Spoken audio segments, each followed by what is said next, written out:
O čia tai yra, wow, koks kosmosas, įsivaizduoja, tai yra mėnulis.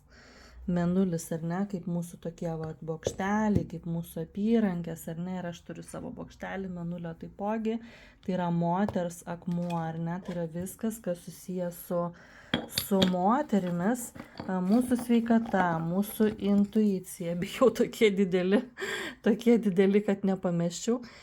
Viskas, kas susijęs su mūsų sveikata, su intuicija, moteriškumas, grožis, ypatingai tos tokios griežtos moteris, vyriškos moteris, ar ne, turėtų nešioti mėnulį taip pat toms, kurios ieško ramybės, ar ne, atsipalaidavimo, galbūt turi labai daug streso. Žodžiu, galėčiau apie mėnulį pasakoti daug, čia yra mūsų mielosios akmuo. Tai atėjo tokios didelės plokštelės. Ir kai visada man irgi reikia, ir aš čia visko noriu, ir aš nežinau, kaip man čia reikės. Aišku, kada aš įkelsiu elektroninę parduotuvę, nežinau, bet wow, koks didelis mėnulis, kaip faina bus su tokiu medituoti, tiesiog laikyti rankos ar net miegoti, ar ne. Tiesiog, žinokit, kosmosas, koks grožis. Wow. Mėnuliuko plokštelę, kas po to norės įsigyti, tai jisai atkeliaus su tokiu stoveliu, kad galėtumėt pasistatyti. Kaip nice atrodo, ar ne, kaip gražiai, wow. Kaip gražiai atrodo.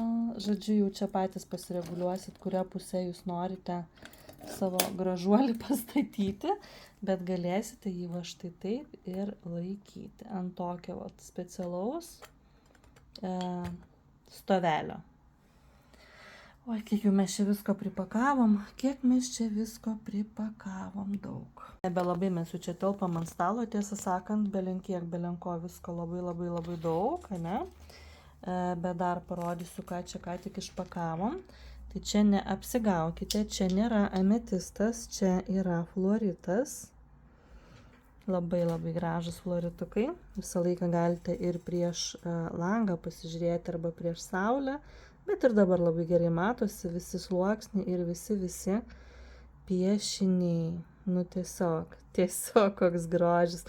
Beje, vaikai irgi labai mėgsta fluoritą, tai vaikučiams labai patiktų. Taip pat tai yra, jau griūna bokšteliai, nebeturiu net kur rankų padėti. Tai yra rodonitas.